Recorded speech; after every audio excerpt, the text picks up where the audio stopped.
تنہا ہوں, میرے بچے مجھے نہیں پوچھتے. اللہ تعالیٰ جب انسان کی بصیرت کی آنکھیں اندھی کر لینا, اسے دنیا میں کوئی ہدایت نہیں دے سکتا. میں چیخ رہا ہوں, بار بار کہہ رہا ہوں, یورپ امریکہ سے, مغربی دنیا کے اخلاق سے متاثر مت ہو. رنگ رلیوں پہ زمانے کی نہ جانا اے دل, یہ خزاں ہیں جو انداز بہار آئی ہے.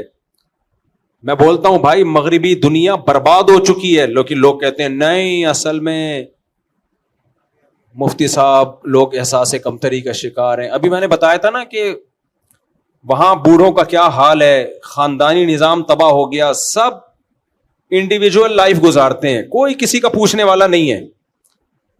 تو کینیڈا سے ایک فیملی تھی, انہوں نے کمنٹس کیے, ہم تو یہاں بہت اچھے ہیں, پاکستان میں ہمارے بچے بگڑ رہے تھے, ہم تو یہاں بڑی محبت سے ٹائم گزار رہے ہیں, ایک دوسرے کا خیال ہے. مفتی صاحب کو پتہ نہیں کون غلط پٹیاں پڑھا دیتا ہے. بھائی جو مسلم فیملیز ہیں جنہوں نے مذہب پہ بچوں کو رکھا ہوا ہے, میں ان کی بات نہیں کر رہا, وہ تو محفوظ ہیں, بلکہ ہو سکتا ہے یہاں سے زیادہ اچھے ہوں. وہ میں نے دیکھا ہے مغربی دنیا میں جو مسلمان ہیں جنہوں نے شادی بھی کی, بچے بھی پیدا کیے, اور بچوں کو دینی ماحول میں رکھا, مسجد قریب میں, تبلیغ والوں سے تعلق رکھا, وہ تو بہت واقعی بہت مزے میں ہے. بات مغربی دنیا کی نہیں ہو رہی ہے, بات ہے مغربی کلچر کی. جو اس کلچر کو فالو کر رہا ہے نا, گورے بہت اچھے, ہمارا سیکولر طبقہ جو دیسی لبرل ہیں, یہ مولویوں کے کلچر کو اچھا سمجھتے ہیں یا انگریزوں کے, یا انگریزوں کے کلچر کو. ان کا یہ انجام ہے, یہ جو عائشہ خان کے ساتھ ہوا ہے. سمجھ رہے ہو کہ نہیں سمجھ رہے؟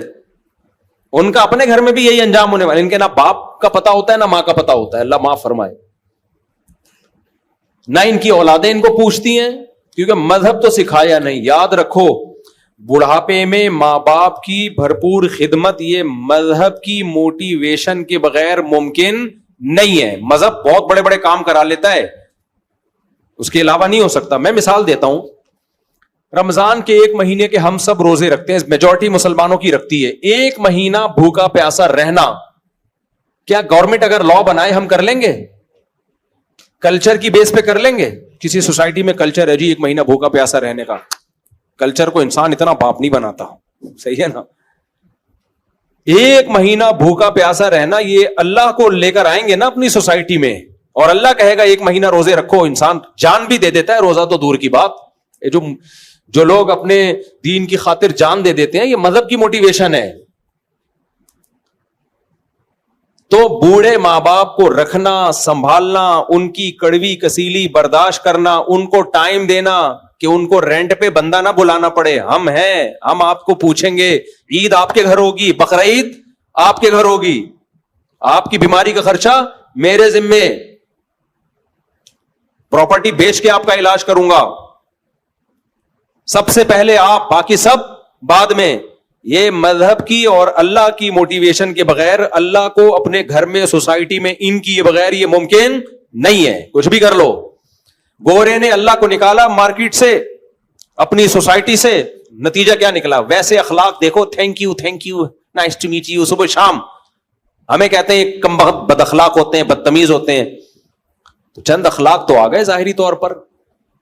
حشر کیا ہوا ہے سوسائٹی کا یار, ماں تک کو نہیں پوچھتے. اچھا یہ بات بھی بہت لوگوں کو بری لگتی ہے, نہیں ہم نے تو یہاں انگریز کو دیکھا ہے اپنی ماں کی بڑی کیئر کرتا ہے. بھائی صاحب وہ کیئر میں اور ہماری کیئر میں زمین آسمان کا فرق ہے. یہ ایسے ہی ہے جیسے انگریز اپنی بیوی کی بڑی کیئر کرتے ہیں. کتنا کرتے ہیں, لڑتے نہیں ہیں, تھپڑ نہیں مارتے.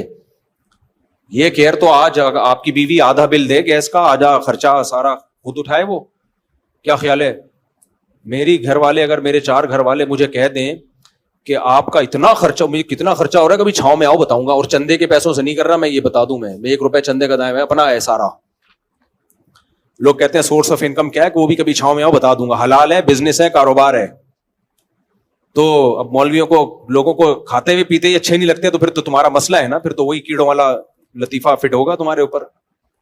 تو اب اگر میرے گھر والے مجھے کہیں نا, میرے 4 گھر والے, اللہ ان کو یہ کہنے کی توفیق عطا فرمائے کہ ایسا ہے کہ آپ کا خرچہ بہت ہو رہا ہے, آپ کا اپنے لیے تو کچھ بچتا ہی نہیں ہے, وہی جو ریوو تھی کتنے سال سے لے کے گھوم رہا ہوں, وہی لے کے گھوم رہے ہو, 19:15 کی رپورٹ تھی, اب الحمدللہ 19 ہو گئے. ان کا اسکول, گیس, ان کے بیماریاں, گیس سے مراد پیٹ کی گیس بھی کسی کو ہوگی تو اس کا بل بھی ہم بھرتے ہیں, یعنی بچہ اگر بیمار ہوگا تو ایکچولی ایسا ہے کہ ہمیں پتہ چلا آپ کا خرچہ بہت ہو رہا ہے تو آدھا اب ہم کریں گے, آدھا آپ.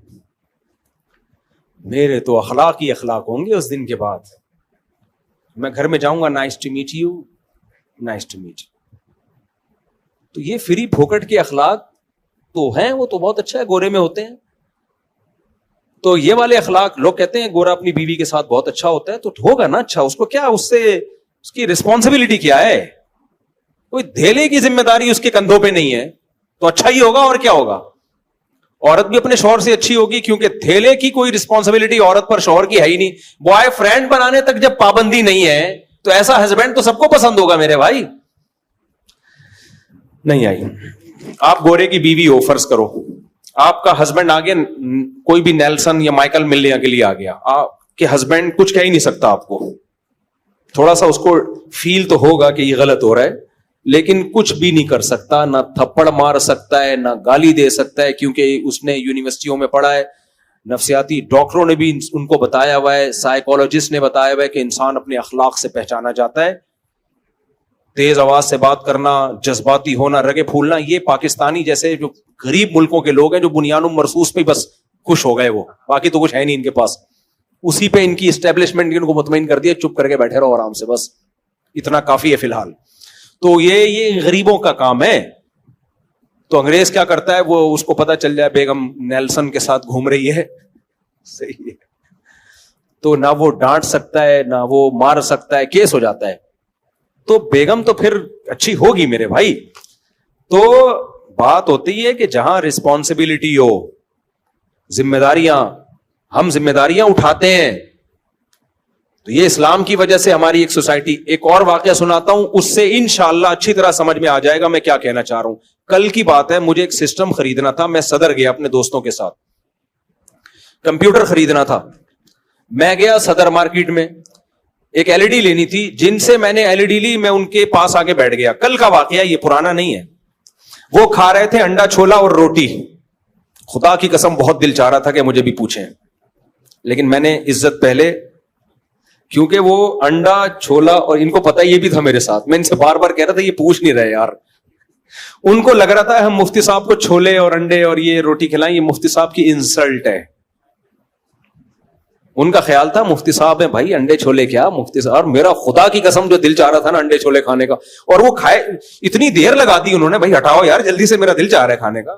یہ تو اب میں راز فاش کر رہا ہوں, ورنہ ان کے سامنے تو عزت سے بیٹھا. وہ کہہ رہے تھے کچھ کھانا ہے, میں نے کہا نہیں کچھ موڑ دیا, لیکن مجھے بھوک لگ رہی تھی اور میرا انڈے چھولے, ان کو پتا ہے میں پہلے کہہ رہا تھا یار کوئی دکان دیکھو یا کوئی چھولے کی دکان ہو, تو وہ تو تھی نہیں, وہاں گئے تو وہی کھا رہے تھے. خیر اب ان کو پتا چلے گا تو افسوس ہوگا, اب کیا فائدہ یار, اب کیا فائدہ.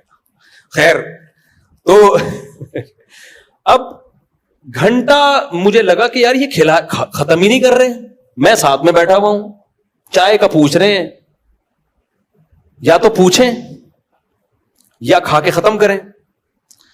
اب وہ اتنی دیر ہو گئی تو میں نے کہا آپ ماشاءاللہ, پھر میں نے ویسے ہی پوچھا, میں نے کہا انکل ماشاءاللہ آپ 1 گھنٹے سے میں دیکھ رہا ہوں آپ انڈے چھولے کھا رہے ہیں, بہت اسپیڈ سلو ہے آپ کی کھانے میں. میرا خیال تھا آپ پوچھیں گے, لیکن خیر مذاق کر رہا ہوں, وہ دکان والے کہیں سیریس نہ ہو جائیں.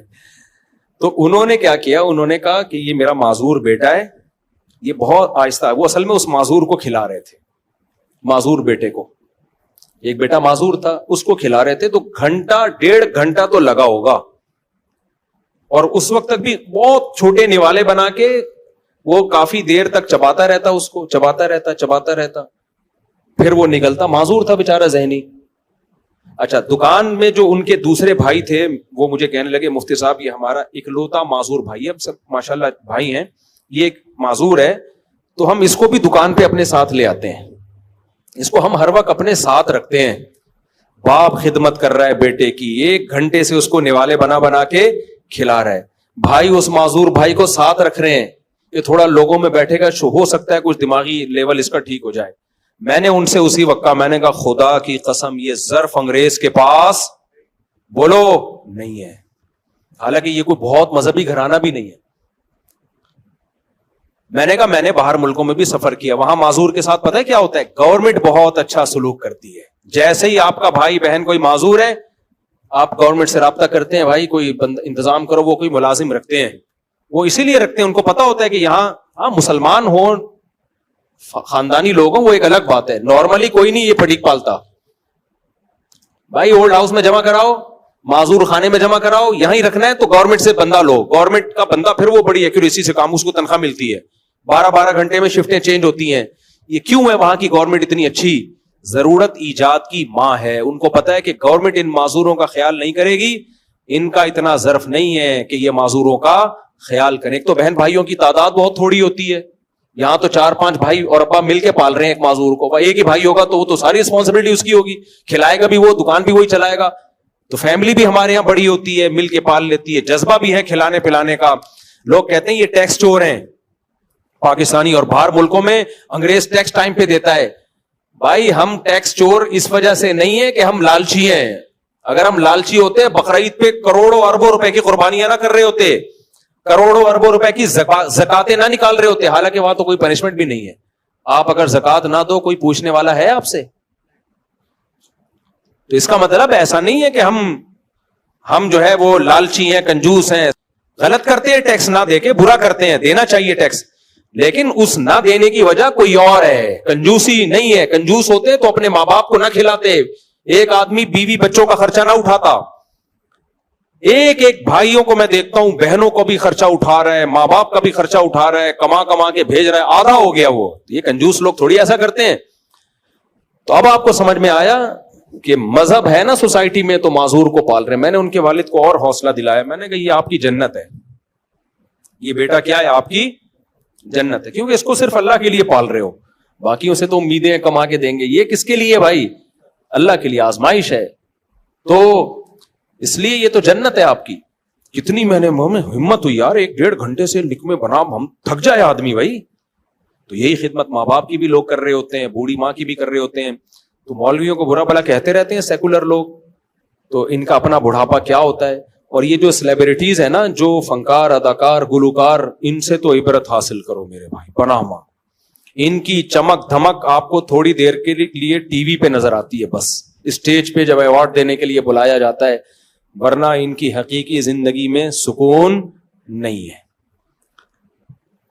اور جو فنکار اداکار ہوتے ہیں ان کو تو آگے بڑھاپا نظر آ رہا ہوتا ہے. ان کی عزت ہے فٹنس کی بیس پہ, خوبصورتی ختم, عزت ختم. ہاں ایوارڈ میں کوئی بلایا جائے ایوارڈ دینے کے لیے کہ آپ نے بڑی اچھی, تھوڑی دیر کی ہوتی ہے عزت. ورنہ جو اس فیلڈ کے لوگ ہیں نا, ہمارا ان سے بھی ریلیشن ہے, وہ بتاتے ہیں کہ اس فیلڈ کا بڑھاپا بہت خطرناک, ترستے ہیں عزت کو. تو یہ جو اس فنکارہ کے ساتھ ہوا, مسلمان تھی, اللہ مغفرت کرے, ان کی اولاد کو اللہ ہدایت دے, لیکن یہی وہ عیب ہے اور یہی وہ کلچر ہے جو ہم باہر کی دنیا سے لے رہے ہیں. دیکھو آخری بات, بس 2 جملوں میں اپنی بات کو ختم کرتا ہوں. لوگ مجھے کہتے ہیں مفتی صاحب شادیوں پہ بہت بیان کرتے ہیں, شادیوں پہ بہت, ہر تھوڑی دیر میں شادی پہ آ جاتے ہیں, بچے پیدا کرو, کوئی اور کام نہیں ہے آپ کا. دیکھو علامہ ابن تیمیہ رحمہ اللہ کا قول ہے کہ اگر تمہیں سمجھ میں نہ آ رہا ہو نا تمہارا سب سے بڑا دشمن کون ہے, تو اپنے دشمن کے تیروں کا تمہارا سب سے بڑا دوست کون ہے, تو اپنے دشمن کے تیروں کا رخ دیکھ لو کس کی طرف ہے. تمہارا دشمن کا جو سب سے بڑا دشمن ہے وہی تمہارا سب سے بڑا دوست ہے. اسی طرح یاد رکھو کہ دشمن کی انویسٹمنٹ کس چیز پہ سب سے زیادہ ہو رہی ہے. آپ کو معلوم ہے مغربی دنیا کیا ہماری نماز روزے سے ناخوش ہے؟ بولو. کبھی آپ نے دیکھا کہ جو اسلام دشمن عناصر نے کبھی حج کے خلاف انہوں نے آواز اٹھائی ہو کہ حج بین ہونا چاہیے؟ کبھی سنا آپ نے کہ اربوں روپے خرچ کر رہے ہو یار یہ حج کا سیٹ اپ ختم کرو؟ نہ. کبھی آپ نے سنا کہ یار یہ جو مسجدیں پھیلتی چلی جا رہی ہیں بند ہونی چاہیے؟ کبھی سنا؟ یورپ امریکہ میں جتنی چاہیں مسجدیں بنا لیں آپ, لیگل وے میں چلیں, کوئی پابندی نہیں ہے. تراویاں پڑھیں عشاء کے بعد سے لے کے فجر تک پڑھیں, کوئی پابندی نہیں ہے. اور نہ اس کو روکنے پہ وہ پیسہ خرچ کر رہے ہیں. میں سمجھا پا رہا ہوں اپنی بات؟ پتہ ہے 2 چیزوں پہ پیسہ خرچ ہو رہا ہے صرف. اسلام کے خلاف نہیں ہے وہ لوگ, اسلام کی 2 چیزوں کے خلاف ہیں, اسلام کے خلاف نہیں. اور یہ 2 چیزیں اگر ان کو اسلام کے علاوہ کہیں اور نظر آئے تو اس کے بھی خلاف ہیں. پھر وہ اگر یہ ہندو میں ہوں گی وہ اس کے بھی خلاف ہوں گے. دو چیزوں کے خلاف ہے. نمبر ایک, وہ کہتے ہیں یہ جو بینکاری ہے نا سودی ہونی چاہیے. اسلام کا جو انویسٹمنٹ کا اور انکم کا جو سسٹم ہے نا, یہ اسلام کا نہیں ہونا چاہیے, کیونکہ اسلام نے سود پہ پابندی لگائی, اس سے دولت چند ہاتھوں میں مرتکز ہوتی ہے.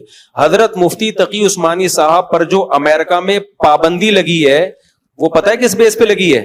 اسلامک بینکنگ کی بیس پہ.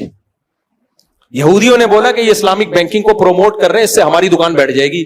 اور مجھے افسوس ہوتا ہے جب میں مفتی تقی عثمانی صاحب کے خلاف کلپ دیکھتا ہوں نا کہ معاذ اللہ سود خور ہیں یہ, انہوں نے سود پہ حلال کا لیبل لگا کے کھا گئے. یہودی سے جا کے پوچھو مفتی تقی صاحب نے یہودیوں کو کتنا نقصان پہنچایا ہے. انہوں نے مفتی تقی صاحب کو امریکہ میں بین کروا دیا, پوری کتاب چھپی ہے انگلش میں یہودیوں کی مفتی تقی عثمانی صاحب کے خلاف. اس بیس پہ پابندی لگی ہے اور ہمارے لوگ انہی کے خلاف بول رہے ہیں. تو دوسری چیز جس پہ اس سے بھی زیادہ پیسہ خرچ ہوتا ہے, پہلا وہ چاہتے ہیں اکنامکلی, جو اکنامکس ہے نا, جو معیشت ہے وہ ان کے اصولوں پہ چلے, وہ اسلامی اصولوں پہ نہیں, کیونکہ اسلامی اصولوں پہ چلے گی دولت کی تقسیم منصفانہ ہو جائے گی. ایک مثال دیتا ہوں میں.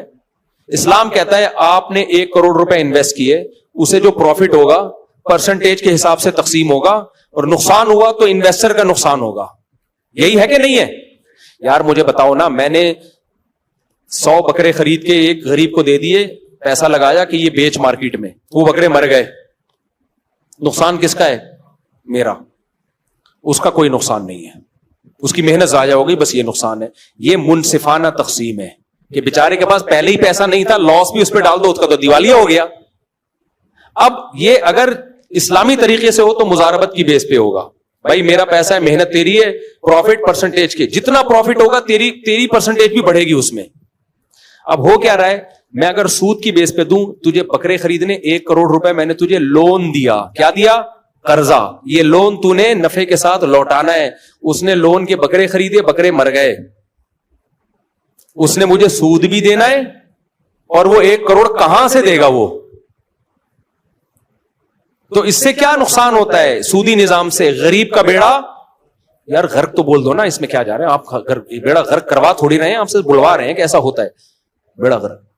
تو کبھی بھی تبھی آپ دیکھو یہ تاجر لوگ ہم سے زیادہ تر تاجر نماز کے مسئلے پوچھیں گے, زکات کے مسئلے پوچھیں گے, قربانی کے پوچھیں گے, تجارت کے بہت کم پوچھتے ہیں. میں نے ایک دفعہ پنجاب میں کوئی تاجروں سے بات کی کہ میں ایک ورکشاپ کروانا چاہتا ہوں تجارت کے شرعی مسائل پر, ہم تاجروں کو ٹریننگ دیں گے کہ شرعی لحاظ سے تجارت کب جائز ہوتی ہے کب ناجائز. آج تک وہ دن نہیں آیا. کہہ رہے ہیں تاجر لوگ آمادہ ہی نہیں ہوتے اس پہ. میں نے کہا ان کو بولو ڈرو مت, ہم کوئی آپ کے تجارت بند نہیں کر. ان کو ڈر لگتا ہے یار یہ حرام چیزوں پر ہم کو کھائیں گے کہاں سے ہم. میں نے کہا شریعت میں متبادل ہے, جائز متبادل. تو سب سے زیادہ وہ کوشش کس پہ کرتے ہیں؟ معاشی نظام ان کا چلے, کیونکہ پیسہ ان کی مرضی کے لوگوں کے ہاتھ میں آئے. دوسری چیز جس پہ اس سے بھی زیادہ انویسٹمنٹ ہے وہ آپ کا فیملی سسٹم تباہ کرنا. بات سمجھ میں آ رہی ہے کہ نہیں آ رہی ہے؟ اب اس کے لیے انہوں نے لیبل اچھے اچھے لگائے. اگر وہ ایسے کہتے کہ زنا کو معاشرے میں عام کرو, خاندانی نظام کو تباہ کرو, تو ہم مان لیتے؟ بولو نا, مان لیتے ہیں. جب کوئی چرسی کسی کو چرس پلاتا ہے تو یہ کہتا ہے میں چاہتا ہوں جیسا میں برباد ہو گیا ہیروئن پی کے میری ہڈیاں نکل آئیں, تو بھی ہڈیاں نکال, تو بھی مر, تیرا پروگرام جائے گا ور. کیسا شعر کہا میں نے. تو پیے گا ہیروئن, وہ آئے گا کہ ہم تو ڈوبے ہیں سنم, تم کو بھی لے ڈوبیں گے. وہ آئے گا ایک دفعہ لگا کے دے, خدا کی قسم ایسا مزہ آئے گا, مزہ نہ آئے پیسے واپس. آپ اس کو بولے تیری تو ہڈیاں نکل گئیں. ابے یہ ہڈیاں نہیں ہیں, لائف کو انجوائے کرنا اسی کو تو کہتے ہیں. اور تو اتنا نہ پینا کہ ہڈیاں نکل آئیں. تو وہ اچھے لیبل لگائے گا. تو اب مقصد تھا خاندانی نظام کو تباہ اور برباد, کیونکہ ہمارا مذہب اگر محفوظ ہے نا, ہم مسلمان ہیں بھائی, یہ سوسائٹی ہے نا, سوسائٹی سے نکلنا آسان تھوڑی ہوتا ہے. تو اس خول سے نکالا جائے, اس کے لیے انہوں نے مردوں سے زیادہ محنت کی عورت پہ. بے حیائی مردوں سے نہیں پھیلتی, مرد ہمیشہ سے ٹھرکی تھے, ٹھرکی ہیں, ٹھرکی رہیں گے. سوائے چند فیصد لوگوں کے. مرد کو جب عورت فری میں ملتی ہے, تہجد گزار ہوگا, نیک ہوگا, وہ جائے گا کہے گا توبہ کر لوں گا بعد میں, ایک دفعہ ترک پوری کرو. اللہ ماشاءاللہ بہت کم لوگ یوسف علیہ السلام جیسے اور جو 7 آدمی عرش کے سائے میں ہوں گے جن کو عورت دعوت دے اور وہ زنا سے بچ جائیں, ایسے لوگ مارکیٹ میں کیا ہوتے ہیں, شارٹ. عورت کی طبیعت میں اتنی ٹھڑک نہیں ہوتی, اس کی طبیعت میں حیا ہے.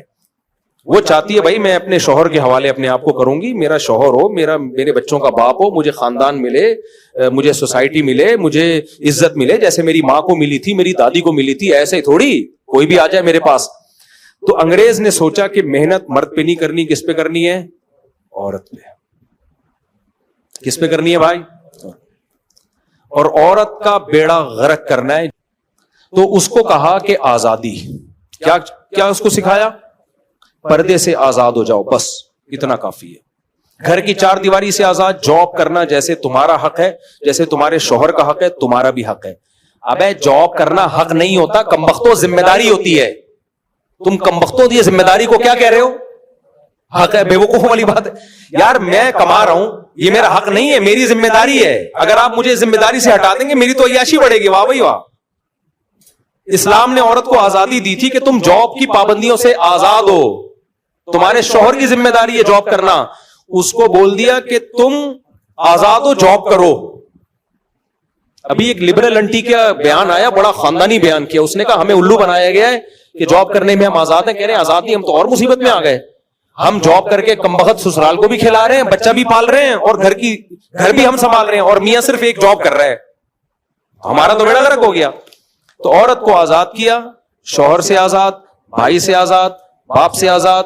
اس کو دفتر میں جا کے باس کا غلام بنا دیا, جہازوں میں ایئر ہوسٹس کو کمپنیوں کا غلام بنا دیا. مجھے سب سے زیادہ ترس ایئر ہوسٹس پہ آتا ہے.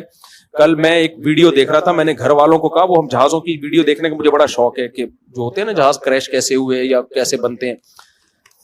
تو میں نے کہا یہ ہم جاتے ہیں نا کبھی لمبے روٹ پہ, امریکہ جا رہے ہیں تو 18-20 گھنٹوں کی فلائٹیں ہو جاتی ہیں. اس میں ایئر ہوسٹس کی ڈیوٹی 6 گھنٹے 8 گھنٹے 8 گھنٹے تک اس کی پیشانی پر لکیر آنے پر گورنمنٹ کی طرف سے پابندی ہے.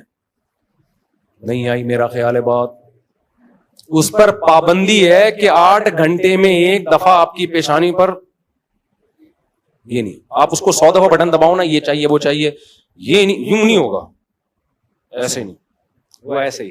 تھینک یو, شکریہ, تھینک یو. ابے خدا کی قسم بہت مشکل ہے یہ تھینک یو. آدمی کا دل چاہتا ہے رکھ کے چماٹ لگائے. بعض کسٹمر ایسے ہوتے ہیں, یار ابھی چائے پیتی ہے, ابھی پانی منگوا رہے ہو, ایک دفعہ منگواؤ نا. گھر میں تو بول دے گی بیوی, انڈے لینے بھیجا تھا, ڈبل روٹی اٹھا کے لے آئے. لیکن ایئر ہوسٹس نہیں کہہ سکتی. یہی ایئر ہوسٹس کسی مالدار کی بیوی ہوتی جو اس سے ڈبل مالدار ہوتا, وہ اس کو یہ ساری سہولتیں گھر میں اس سے ڈبل دے رہا ہوتا اور ڈانٹے بھی سن رہا ہوتا. لیکن مالدار کو دوسری شادی سے بولو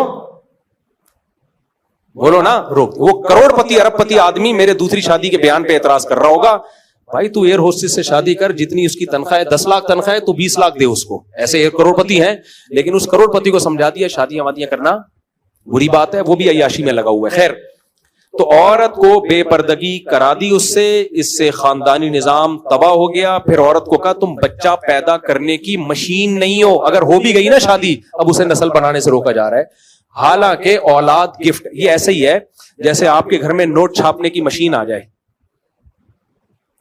تو آپ بولو گے کہ میں نوٹ چھاپنے کی مشین مجھے نہیں چاہیے, ہے بھائی وہ نوٹ چھاپ رہی ہے. عورت پیدا وہ گدے گھوڑے نہیں پیدا کر رہی, وہ انسان پیدا کر رہی ہے, بیٹے بیٹیاں پیدا کر رہی ہے. تو یہ تو مشین بہت اچھی مشین ہے بھائی. زمین آلو پیاز ٹماٹر پیدا کرتی ہے, کسان کے دل میں قدر ہوتی ہے. اور یہ کون پیدا کر رہی ہے, انسان. کوئی سائنٹسٹ بنے گا, کوئی فوج میں جائے گا, کوئی تاجر بنے گا, یہ انسانوں کو پیدا کر رہی ہے. تو اس کو یہ سکھا دیا ہم بچے پیدا کرنے کی مشین نہیں ہے. اس سے اس کی تنہائیاں. عورت کا سب سے بڑا سرمایہ, دیکھو کوئی عورت کو عزت دے نہ دے, اسلام, کلچر, فیملی پابند, یعنی اخلاقیات کیا کہتی ہیں, ماں سے بڑا حق آپ پر کسی کا نہیں ہے. تو اس کو ماں کے حق سے ہی محروم کر دیا. بیوی کو وہ عزت تھوڑی ملتی ہے جو اولاد کی طرف سے ماں کو ملتی ہے, بہن کو وہ عزت تھوڑی ملتی ہے جو اولاد کی طرف سے ماں کو ملتی ہے. ایئر ہوسٹس کو خدا کی قسم کمپنی کی طرف سے وہ عزت مل نہیں سکتی جو بیٹے کو, جو ماں کو کس کی طرف سے ملتی ہے؟ بیٹے بیٹیوں کی طرف سے ملتی ہے. اللہ نے حکم دے دیا نماز پڑھتے ہوئے پکارے, نماز توڑ کے جواب دو. باس کے بارے میں تھوڑی حکم دیا ہے. عورت کا سب سے بڑا سکون, سرمایہ, سہارا وہ کیا تھا؟ اولاد. اسے پٹیاں پڑھا دی, تم بچے پیدا کرنے کی مشین نہیں ہو. یہ ایسے ہی ہے جیسے میں مردوں کو اپاہج بنانا چاہ رہا ہوں اور میں چاہ رہا ہوں کہ یہ بیویوں کو کما کے نہ کھلائیں اور بیڑا غرق کر دیں خاندانی نظام کا. تو اس کا طریقہ کیا ہوگا؟ میں مرد کو بولوں گا تو کوئی کمانے کی مشین تھوڑی ہے جو روزانہ بیوی کو برگر کھلاتا ہے. کیا خیال ہے بھائی؟ ایک آدمی روزانہ انڈے بھی لے کر آ رہا ہے, دہی بھی لے کر آ رہا ہے. وہ آدمی سے مراد میں ہوں, یعنی آپ لوگ بھی ہیں. روزانہ انڈے لا رہا ہے, دہی لا رہا ہے. میں تو یہی کام کر رہا ہوتا ہوں. میں لوگ کہتا ہوں, میں جہاں نکلتا ہوں لوگ سیلفیاں اور مفتی صاحب اسٹائل سے جا رہے ہیں, ایسی آ رہی ہوتی ویڈیوز, حالانکہ میں دہی لینے جا رہا ہوتا ہوں. اگر پتہ چل جائے نا ایسے اسٹائل جیسے میں غزہ فتح کرنے جا رہا ہوں, یہ میرے اسٹائل آ رہے ہوتے, میں گھر میں بتاتا ہوں میں دہی لینے جا رہا تھا اور دیکھو اسٹائل کیا مارا ہے لوگوں نے. تو اب میں بتاؤ, میں دہی لینے جا رہا ہوں, میں ٹماٹر لینے جا رہا ہوں, کوئی بندہ آئے میرے پاس, مفتی صاحب تم اپنے گھر والوں سے بولو جاب کریں, آپ انڈے لانے کی مشین نہیں ہو, روزانہ ڈبل روٹی لانے کی مشین نہیں ہو. تو دیکھو وہ میرا خیر خواہ بن کے اصل میں میرا بیڑا غرق کر رہا ہے, گھر توڑ رہا ہے. وہ گھر کو کیا کر رہا ہے؟ بھائی اپریشیٹ کرو مفتی صاحب, خاندانی آدمی ایسے ہی ہوتا ہے, کبھی دہی لینے جا رہا ہے, کبھی انڈے لینے جا رہا ہے. یہ اچھے شوہر ہونے کی علامت ہے. تو بیوی کے بارے میں نبی کی موٹیویشن کیا ہے؟ تزوج الودود الولود, تزوج الودود الولود. بیوی وہ اچھی جو تمہیں کثرت سے اولاد دے, کیونکہ اس سے تمہیں تمہارا اولاد ایلفی کا کام کرتی ہے, ماں باپ کو جوڑ دیتی ہے. وہ جتنے زیادہ بچے ہوں گے چھوڑنا اتنا مشکل. آدمی کہتے ہیں بچوں کو لے کے کہاں جاؤں گا میں, وہ ایلفی کا کام دیتے ہیں, بچے جوڑ دیتے ہیں ماں باپ کو, پھر سہارا بنتے ہیں, پھر ان کی خوشیاں غمیاں سب مشترک ہوتی ہیں. تو جو سب سے بڑی چیز بیوی کو آپ کے ساتھ جوڑنے والی, آپ کے دل میں اس کی محبت پیدا کرنے والی, اس کو یہ کہہ کے کہ بچے پیدا کرنے کی مشین نہیں ہو. تبھی میں کہتا ہوں جو عورتیں بچے نہیں پیدا کرتی ہیں اور کہتی ہیں ہم کو بچے پیدا کرنے کی مشین ہے, تو ان کو بولا کرو ہم کیا کمانے کی مشین ہے. تو مشین کوئی نہیں ہوتا, ایک اللہ نے ایک اولاد دی ہے, یہ نعمت ہے. تو بس خلاصہ یہی نکلا, اٹھا کر پھینک دو باہر گلی میں, نئی تہذیب کے انڈے ہیں گندے. تو یہ ان کا سب سے زیادہ فوکس اس پر ہے کہ خاندانی نظام کو تباہ کیا جائے. تبھی وہ کہتے ہیں شادی مت کرو, گرل فرینڈ بناؤ. نمبر 2 کرنا ہے تو دیر سے کرو, اور دیر سے بھی 1 کرو, اور بچے بھی 1 یا 2. میں بالکل اس کے الٹ چل رہا ہوں. جلدی کرو, شادیاں بھی زیادہ کرو, بچے بھی تباہ کے پیدا کرو, ایسی کی تیسی. چاہو تمہاری یہ جذبہ جب تک نہیں ہوگا مزہ نہیں آئے گا.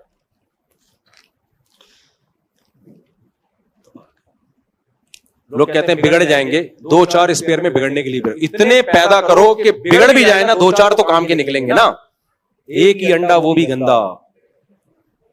ایسے لوگ ہیں, 2 بچے ان کی بیچارے عائشہ خان کے تو میرے خیال ہے 2 بچے تھے, 2 بچے تھے, انہوں نے چھوڑ دیا. اور پھر یہ 2 آپ کے کتنے 4 ہیں.